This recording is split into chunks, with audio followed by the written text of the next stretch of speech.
Ia tercipta dari kebaikan Eru Iluvatar Cahaya Ainur, keniscayaan baginya untuk memiliki sifat Sang Maha Esa, Sang Maha Pengatur. Namun ia membelot, memberontak, dan sifat kebajikannya pun perlahan gugur, meninggalkan sifat tamak yang tidak terukur. Seorang Maiar yang menginginkan kekuasaan dan pengendalian akan kemasyhuran ialah The Dark Lord Sauron. Halo, assalamualaikum teman-teman semuanya. Selamat pagi, selamat siang, selamat malam, dimanapun kalian berada, sehat-sehat semua ya. Well guys, di video kali ini Jokastoy akan ngebahas lanjutan episode ketiga dari series The Rings of the Power season kedua yang udah tayang kemarin ya teman-teman. Jadi bagi kalian yang ketinggalan breakdown Jokastoy untuk episode 1 dan episode 2, udah aku up di channel YouTube aku nih guys. Nah, ini kita ngelanjutin episode ketiga ya guys. Bagi kalian yang belum join grup spoiler Telegram Jokastoy, segera join. Link invite grupnya sudah aku pin di kolom komentar. Dan jangan lupa juga untuk follow official akun TikTok dan Instagram Jokastoy. Dan bagi kalian yang baru join dan baru nonton channel Jokastoy, wajib banget nonton video-video breakdown penjelasan lainnya tentang The Rings of the Power ini, yang pastinya akan membantu kalian untuk memahami alur cerita dari The Rings of Power based on novel J.R.R. Tolkien The Silmarillion. Ya, walaupun agak nggak mirip novelnya, tapi masih oke banget untuk ditonton ya teman-teman. Oke, nggak usah berbacot guys, langsung aja kita bahas nih ya season kedua, episode ketiga The Rings of the Power. Here we go. Oke, jadi episode ketiga dari The Rings of the Power ini melanjutkan pasukan The Island Kingdom Numenor yang kalah ketika di season 1 kemarin berperang di The Land of Mordor sesaat setelah erupsi dari gunung berapi Mount of Doom. Di sini terlihat Elendil, ayah dari Isildur, yang sangat terpuruk sekali kehilangan anak laki-lakinya Isildur. Walaupun Elendil tidak mengetahui bahwa Isildur itu masih hidup. Salah satu hewan yang sangat setia dengan Isildur, kudanya si Berek itu, masih yakin bahwa Isildur masih hidup dan menolak untuk berlayar kembali ke Numenor dengan Elendil dan pasukan Island Kingdom Numenor. Tentu dengan Queen Ratu Tarmiriel ya guys. Nah, jadi kudanya ini setia dan yakin Isildur masih hidup, namanya si Berek ini. Akhirnya ia dilepaskan untuk pergi dan berkelana kembali ke The Land of Mordor. Padahal mereka sudah jauh banget ya, mengungsi ke wilayah yang lebih aman. Di sini Berek akhirnya bertemu dengan pasukan orc di Mordor yang berusaha untuk membunuh dan memakannya. Namun si kuda ini ternyata hebat guys. Ia membunuh dan menakuti para orc di sini dan pergi masuk ke gua laba-laba di mana Isildur itu terperangkap di sana di tempat gua laba-laba yang gelap. Di sini Isildur ditangkap oleh laba-laba spider yang memang bersarang di Mordor ini ya. Kalau kalian nonton The Lord of the Rings, Frodo Baggins itu pernah diserang oleh laba-laba ini. Laba-laba ini bernama Shelob. Dia ini merupakan keturunan terakhir dari The Great Spider yang membantu Morgoth di First Age, yaitu Ungoliant, merupakan monster laba-laba terakhir, dan ini adalah keturunan terakhirnya si Shelob ini. Lahir di Ered Dwyer. Laba-laba Shelob ini lahir di Ered Gorgoroth, the Mountain of the Terror. Isildur pun sangat senang melihat Berek yang percaya bahwa ia masih hidup dan hendak menyelamatkannya. Namun mereka dikejutkan dengan serangan dari laba-laba anaknya si Shelob ini dan serangan dari salah satu orc yang disekap di sana. Isildur berusaha untuk melindungi Berek. Terlihat di sini Elendil yang masih bersedih akan kematian Isildur. Namun di sini mereka sedang melakukan upacara pemakaman dari raja terdahulu, ayah dari Queen Tarmiriel yang sudah meninggal. Anak perempuan Elendil, saudarinya Isildur, juga hadir dalam upacara ini, yaitu Earin. Di sini ia terlihat bersedih atas kematian raja, dan di sisi satu kemarin ia mengetahui informasi sesaat sebelum raja meninggal mengenai kehancuran Numenor. Dan si Earin ini juga melihat sebuah penglihatan ke dalam bola ramalan sihir Palantir. Queen Tarmiriel dan Parazon akhirnya tiba dalam upacara ini, dan juga untuk melihat para tamu yang berbelasungkawa. Queen Tarmiriel pun memanggil Elendil untuk memberitahukannya apa yang ia lihat. Yap, Tarmiriel ternyata kehilangan penglihatannya setelah event di season 1 kemarin. Ia terkena percikan api yang sangat panas dari erupsi Mount Doom di Mordor. Beberapa lord datang untuk berbelasungkawa ke Numenor atas kematian ayah Tarmiriel. Elendil berkata lord dari utara datang untuk berbelasungkawa, Lord Belzegar. Namun di sini Tarmiriel tidak suka dengan orang-orang seperti mereka yang memiliki dua muka yang tamak. Dan di sini ternyata Tarmiriel akhirnya mengetahui bahwa informan orang dalam yang hendak mengkhianati Numenor dan dirinya ialah Parazon itu sendiri. Jadi dia udah tahu ya busuk dan jahatnya Parazon. Salah satu ibu dari anak laki-lakinya yang gugur mengikuti perang Tarmiriel di Middle Earth kemarin ini memukul Queen Regent Tarmiriel. Lucu banget ya, ratunya digaplok gitu guys, karena putranya gugur dan tidak ada upacara bela sungkawa yang lebih meriah mungkin ya untuk mengingat para orang-orang yang sudah gugur. Tarmiriel di sini langsung memeluk ibu tersebut ya. Ia mengetahui sekali bagaimana hati seorang ibu yang kehilangan putranya. Sebagian rakyat Numenor ini juga kesal dengan Tarmiriel akan keputusannya membawa pasukan Numenor untuk membantu peperangan di Middle Earth. Jadi rakyatnya ini kayak nggak mau bantu, tapi Tarmiriel ini kan baik ya. Tapi akhirnya dia malah didiskreditkan dan malah disalahkan oleh rakyatnya sendiri. Malam pun tiba, Tarmiriel di kamarnya melihat barang-barang peninggalan sang ayah. Ia pun terkejut dengan kedatangan Parazon yang bertanya tentang baju penobatannya mau berwarna merah atau berwarna putih. Di sini Parazon hanya mempermainkan Tarmiriel saja, teman-teman. Tarmiriel segera menyembunyikan sebuah gelang emas yang merupakan peninggalan ayahnya. Namun Parazon di sini kelihatan banget bahwa dia memiliki dua muka. Tapi apa yang mau dilakukan lagi? Tarmiriel kehilangan penglihatannya dan bahkan ia sangat susah untuk mengurus dirinya sendiri. Jadi dia benar-benar powernya berkurang banget dari season pertama yang sangat super power itu ya si Tarmiriel. Di bagian sudut paling pinggir dari Numenor, di sana ada Parazon, Eärien dan beberapa pejabat lainnya yang membicarakan tentang coronation penobatan Tarmiriel. Namun di sini Eärien memberitahukan kepada mereka tentang apa yang ia lihat di bola Palantir yang ia temukan di kamar raja, di towernya keluarga kerajaan dan juga Tarmiriel. Aku nggak tahu apa yang dimaksud oleh Eärien di sini. Ia terlihat ingin memberikan sebuah choice atau pilihan lain bahwa orang lain mungkin akan lebih layak memimpin dibanding dengan Ratu Tarmiriel dikarenakan ia mengetahui akan kehancuran Numenor.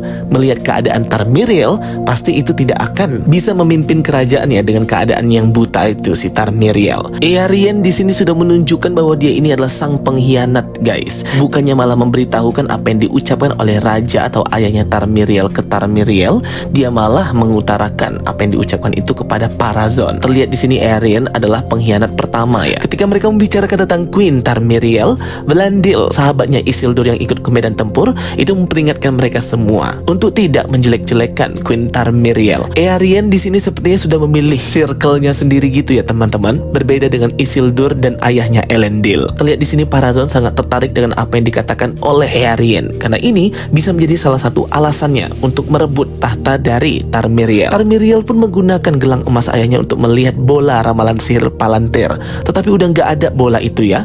Di season 1 kemarin bolanya berwarna biru. Bola Palantir ini bisa melihat posibilitas masa depan dan pernah digunakan juga oleh Saruman di film The Lord of the Rings. Bola sihir penglihatan Palantir ini didapatkan bangsa Numenor dan keluarga kerajaan Tarmiriel itu diberikan langsung oleh bangsa peri dalam peperangan First Age, dibuat dan ditempa langsung oleh Feanor. Feanor ini merupakan kakek buyutnya si pembuat cincin Celebrimbor ya teman-teman. Elf keturunan Feanor ini banyak yang menciptakan benda-benda berkekuatan sihir seperti bola ramalan Palantir, batu-batu The Silmaril, serta cincin-cincin The Rings of Power. Bola Palantir ini dibuat di First Age di benua aman di The Undying Land Valinor. Kembali ke The Land of Mordor di Mount Doom, para bangsa orc dan pasukannya si Adar ini sedang bersiap-siap baik senjata dan perlengkapan untuk berperang. Di sini Adar selalu memperhatikan bangsa orc ini teman-teman ya, benar-benar seperti anaknya, dan bangsa orc menganggap si Adar sebagai ayahnya karena memang hubungan antara Adar dan bangsa orc ini berbeda, lebih intens ya teman-teman. Di First Age atau peperangan era pertama, Adar ini sangat memedulikan bangsa orc sebagai anaknya sendiri, makanya si Adar ini lebih disukai oleh bangsa orc ketimbang Sauron. Terlihat di sini ada orc wanita dan baby orc, guys. Ini mungkin agak sedikit merubah perspektif tentang bangsa orc ya guys ya. Ternyata ada orc suami istri dan ada anak bayi orc. Sebenarnya ini adalah salah satu dari bagaimana bangsa orc itu tercipta. Karena kita kembali ke masa lalu di mana bangsa orc ini sebenarnya kan adalah bangsa elf yang dirubah oleh dewa kegelapan Morgoth menjadi dark elf, sehingga ya pasti fungsi genitalnya juga masih berfungsi seperti biasa. Tetapi makin kesini penciptaan bangsa orc itu bukan lagi seperti bangsa atau dark elf peri yang terkorupsi, melainkan sebagai pasukan monster mindless, tidak memiliki pikiran. Apalagi di zaman The Lord of the Rings ya teman-teman, penciptaannya bahkan dari tanah dan dari daging-daging gitulah. Jadi agak berbeda bangsa orc versi First Age, Second Age, dan Third Age. Adar dan pasukan pasukan orc dikejutkan dengan kedatangan troll bukit bernama Damrod yang merupakan troll dari Eret Mithrin, sebuah pegunungan yang menjadi benteng Mordor. Jadi memang Mordor ini wilayahnya sangat diuntungkan karena memiliki benteng alami beberapa perbukitan atau pergunungan seperti Eret Mithrin, Eret Lithui, dan Apelduat. Adar pun di sini terkejut melihat Damrod yang membunuh salah satu orc yang ia utus untuk mengirimkan pesan ke Damrod agar join pasukannya si Adar untuk menyerang Sauron. Dan ternyata di sini si Damrod atau troll itu bisa berbicara. Kembali ke Eregion the Elfensmith. Di sini Celebrimbor, Annatar akhirnya menerima kedatangan dari Prince Durin dan juga Princess Disa yang jauh-jauh datang dari Khazad-dûm ke Eregion sebagai undangan dari Celebrimbor. Setelah bertemu, akhirnya Celebrimbor menyampaikan tujuan utamanya kenapa memanggil Prince Durin dan Princess Disa. Celebrimbor berkata ia bisa membantu Prince Durin untuk memulihkan pergunungan di Khazad-dûm yang menjadi permasalahan mereka saat ini ya guys, dengan imbalan memberikan sebuah cincin The Rings of Power yang memiliki kontaminasi batu mithril terkena cahaya Silmaril. Celebrimbor juga berkata bahwa karena cincin dari batu mithril Silmaril ini jugalah yang memulihkan kekuatan bangsa elf dan pohon bersinar cahaya Valinor di Lindon, membuat Princess Disa sangat senang ketika mendengar tawaran bantuan ini. Namun di sini Prince Durin seperti tidak ingin ya memberikan batu mithril tersebut kepada Celebrimbor. Padahal kan sebenarnya tujuan Celebrimbor membuat cincin-cincin ini adalah ya untuk membantu bangsa kurcaci juga. Celebrimbor juga berkata ia akan memberikan cincin-cincin juga kepada para bangsa manusia, bangsa dwarf juga, agar bisa memulihkan permasalahan dan kehancuran yang dimiliki mereka masing-masing seperti bangsa elf ketika memakai 3 cincin Narya, Filia, dan Nenya. Annatar pun akhirnya turun tangan di sini melihat Prince Durin yang tidak mau mengikuti arahan Celebrimbor. Annatar mulai merayu si Prince Durin ini, tapi karena sifat keras kepalanya dwarf dan rasa ketidakpercayaan Durin kepada Annatar, dan ia juga tidak percaya bahwa Elrond berteman dengan Annatar, jadi ia masih mempertimbangkan apa yang disampaikan oleh Celebrimbor dan Annatar terkait penciptaan cincin-cincin dari Mithril Khazad-dûm. Akhirnya Disa pun berkata mereka akan merundingkan terlebih dahulu. Annatar hendak menolak, namun kata Celebrimbor diperbolehkan mereka berunding. Jadi si Annatar di sini kayak ngebet banget dan mau cepet-cepet ya guys. Durin pun berkata kepada Disa nggak mungkin Elrond berbicara yang baik-baik kepada orang lain tentang dirinya, apalagi Annatar berkata bahwa ia adalah kurcaci yang paling bijak. Singkat cerita mereka bertengkar. Disa berkata ia akan mengambil resiko membuat cincin-cincin ajaib ini, apapun itu solusinya agar Khazad-dûm tidak hancur atau runtuh rumah mereka ya teman-teman. Akhirnya Disa dan Durin pun kembali ke Khazad-dûm untuk membicarakan hal ini dengan Raja Durin. Kembali ke ruangannya Celebrimbor. Di sini Annatar berusaha untuk bersabar gitu ya, walaupun waktunya nggak banyak terkait pembuatan cincin-cincin ini. Namun pintarnya bersilat lidah Annatar di sini, ia tahu bahwa ego dari Celebrimbor ini besar dan ia akan memberikan makan si egonya Celebrimbor itu dengan berbicara kejujuran kepadanya bahwa sebenarnya penempaan cincin-cincin ini dilarang oleh High King Gil-galad, bahkan memberikan cincin kepada kaum kurcaci itu sangat disalahkan, dan jika High King Gil-galad tahu apa yang mereka lakukan, tentu penempaan cincin-cincin ini akan dihentikan sesegera mungkin. Namun di sini Celebrimbor berkata realm atau wilayahnya adalah otoritasnya, sehingga apa yang ia lakukan murni untuk ketentraman, kesejahteraan, dan keselamatan makhluk di Middle Earth. Jadi ini merupakan teknik manipulasi Annatar, memberikan fakta sesungguhnya kepada Celebrimbor, membiarkan ia memutuskan dan memberi makan ego Celebrimbor itu sendiri, yang malah membuatnya lebih meluap-luap ingin membuat cincin ini ketimbang si Annatar, sehingga si Annatar ini tidak terlalu terlihat posisi besarnya untuk membuat cincin-cincin ini. Ini memang sering dilakukan ya oleh orang-orang yang memanipulasi orang lain, padahal ia yang pengen banget, namun seolah-olah ia membuat orang lain lah yang pengen melakukan hal itu. Padahal itu juga merupakan manipulasinya. Akibat dari manipulasi pikiran dan juga omongan manisnya Annatar, akhirnya Celebrimbor memberikan sebuah surat kepada High King Gil-galad bahwa ia sangat senang atas kemanjuran 3 cincin yang ia buat, dan berkata bahwa pandai besinya ditutup dan akan menyusul High King Gil-galad ke Lindon. Jadi Celebrimbor ini berusaha membohongi High King Gil-galad bahwa ia akan menutup crafting pandai besinya, padahal ia sedang bekerja membuat cincin-cincin itu agar nggak ketahuan oleh High King Gil-galad. Celebrimbor berkata ini adalah momen momennya inilah yang ia tunggu selama masa hidupnya, menjadi keturunan Fëanor dan menjadi orang yang paling hebat dalam pembuatan barang-barang di era Second Age ini. Jadi ya, Celebrimbor mulai termakan akan egonya sendiri ya teman-teman, dan ia tidak ingin ada orang-orang yang mengganggu tujuan pencapaian tertinggi dalam karirnya. Annatar di sini hanya bisa terdiam saja ya, melihat bahwa apa yang ia rencanakan itu berjalan mulus dengan sendirinya. Kembali ke Mordor, di sini Beric berhasil menyelamatkan Isildur. Isildur dan kudanya akhirnya sampai di sebuah camp yang ditinggalkan dan bergelimang mayat dari pasukan Numenor. Ia mencari orang-orang yang selamat. Ia dikejutkan dengan kemunculan seorang gadis bernama Astrid yang menyerang dan menusuk kakinya. Karena Astrid pikir Isildur ini adalah orc. Akhirnya mereka berdua pun pergi ke Pelargir, wilayah pelabuhan tempat bangsa Numenor dulu di wilayah Gondor ini bermukim. Karena mereka pikir pasukan ayahnya Isildur si Elendil itu masih menunggunya. Ia nggak tahu aja ya, ia udah ditinggal, ia udah dianggap mati. Namun mereka diserang oleh para manusia yang sudah membelot dan malah mendukung si Adar ini, menyerang Astrid dan juga Isildur. Isildur nggak bisa menahan mereka karena kakinya yang sakit itu. Untung saja ada elf peri Arondir yang datang membantu mereka berdua. Akhirnya mereka bertiga pun pergi ke wilayah Pelargir, dan ketika malamnya ini sedang dilakukan upacara kematian wanita yang dicintai Arondir, yaitu si Bronwyn, ibunya si Theo. Yang dimana si Bronwyn inilah salah satu orang-orang selatan dan orang-orang di Mordor sebelum erupsi Gunung Mondum di season pertama. Kembali ke Khazad-dûm, keadaan di sini tambah chaos dan kacau. Para kurcaci kelaparan dan meminta untuk Raja Durin membuka gudang pangan mereka yang hanya bertahan 3 bulan itu. Narvi pun menyampaikan kepada King Durin. Namun dalam sela-sela penyampaian aspirasi ini datanglah Prince Durin yang menurunkan egonya dan menurunkan pride-nya untuk memulai pembicaraan dengan ayahnya King Durin ketiga dan meminta maaf bagaimana ia tidak menghormati ayahnya itu, serta memberitahukan informasi mengenai solusi dari permasalahan di Khazad-dûm ini ialah dengan cincin-cincin yang akan dibuat oleh si Celebrimbor itu. Namun di sini Durin tetap memberitahukan kekhawatirannya akan cincin-cincin yang memiliki kekuasaan dan sihir ini yang bisa membantu mereka. Tetapi semua keputusan ada di tangan King Durin ketiga. Kembali ke wilayah Pelargir, luka Isildur pun dirawat oleh Theo.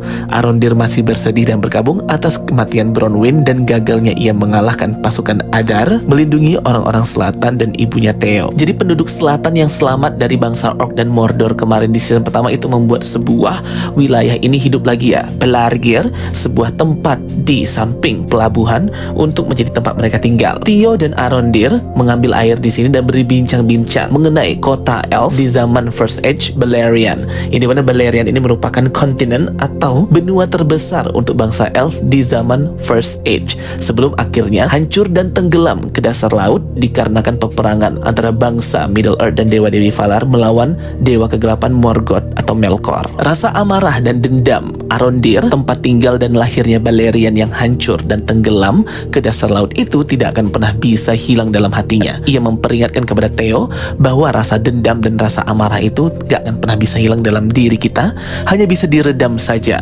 Karena Theo di sini sangat merasa bersalah dengan apa yang ia lakukan, kehilangan ibunya, kehilangan kotanya, karena si Theo inilah yang membantu si kakek tua di season pertama kemarin ya.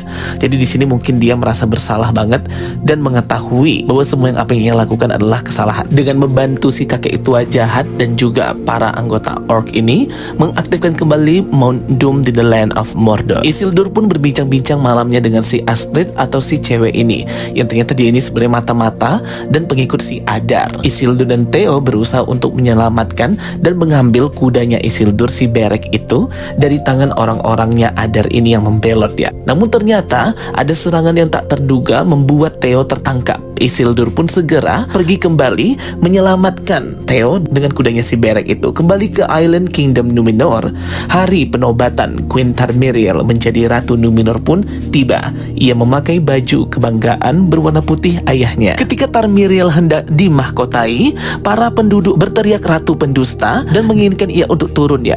Tarmiriel di sini berusaha untuk mendinginkan orang-orang yang sudah tidak percaya lagi dengan Tarmiriel. Tiba-tiba si Aerion datang, anaknya si Elendil itu. Ternyata dialah yang mencuri bola Palantir milik Tarmiriel dan ayahnya. Berkata bahwa selama ini mereka dibohongi mengikuti pemimpin yang malah mengagungkan artefak dari bangsa elf. Benar-benar mungkar sekali ya si Eärien dan orang-orang yang berkhianat kepada Tarmiriel di sini. Mereka berkonspirasi untuk mengambil tahta Tarmiriel, yang dimana para orang-orang Numenor ini lupa bagaimana berjasanya bangsa elf dan juga orang-orang Numenor terdahulu bekerja sama menghancurkan pasukan dewa Morgoth di First Age. Jadi orang-orang ini kayak mungkar gitu ya teman-teman ya, diberikan kesejahteraan, kekayaan dan juga kemaslahatan, tapi malah menghina bangsa elf, dewa-dewa Valinor, serta tidak patuh kepada Ratu Miriel. Orang-orang yang datang dalam upacara pun akhirnya malah kacau dan juga chaos gitu, berusaha untuk menyerang Ratu Tarmiriel.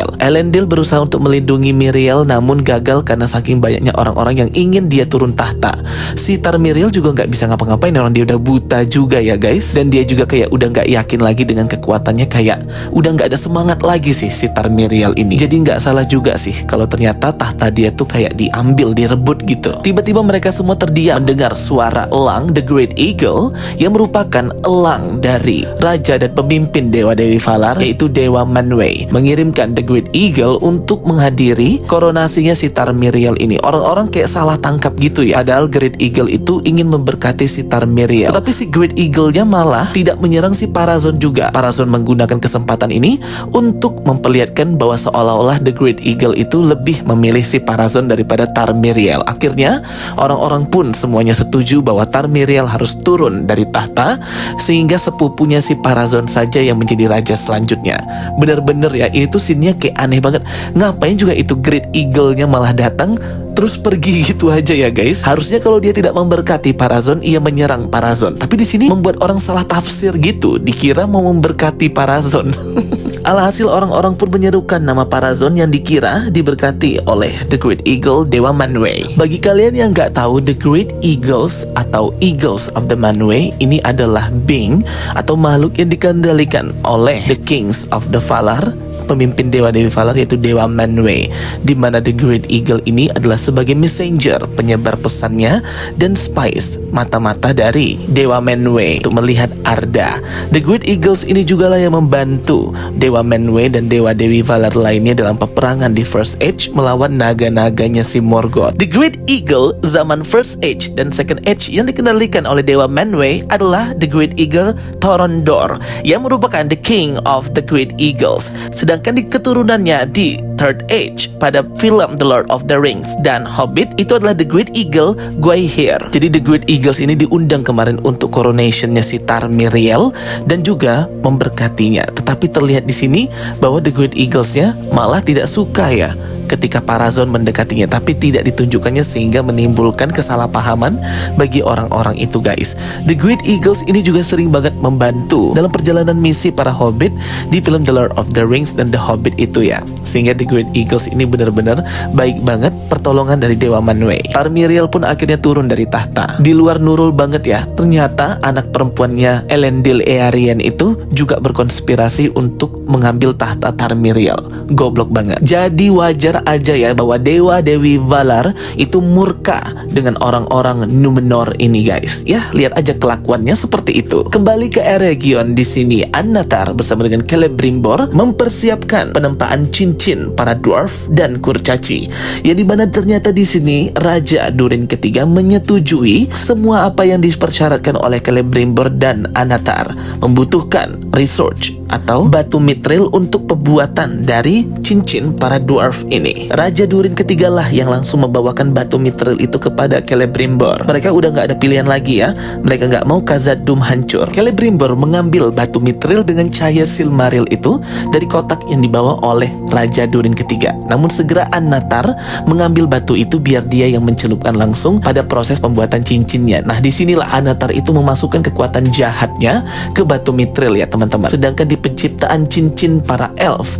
Di season 1, ia tidak memegang atau menyentuh batu mithril. Batu mithril langsung dicemplungkan oleh Celebrimbor itu sendiri. Jadi inilah salah satunya mengapa cincin-cincin para dwarf dan cincin-cincin bangsa manusia itu lebih bisa mengkorupsi pikiran. Bahkan tanpa disentuh oleh Sauron atau Anatar ini saja, pikiran dari Gil-galad dan Galadriel itu sudah melihat penglihatan yang aneh-aneh. Apalagi disentuh, dimasukkan kekuatan Sauron yang jahat itu. Akhirnya, episode ketiga ini pun berakhir. Episode ketiga ini aku suka banget ya teman-teman. Benar-benar penasaran banget dan seru banget untuk bisa melihat episode keempat beberapa hari lagi. Waduh, seru banget sih. Sepertinya di episode ketiga kali ini tidak menceritakan Nori, Poppy, dan juga Istar atau Stranger itu ya, dalam perjalanan mereka menuju timur ke The Land of Rune.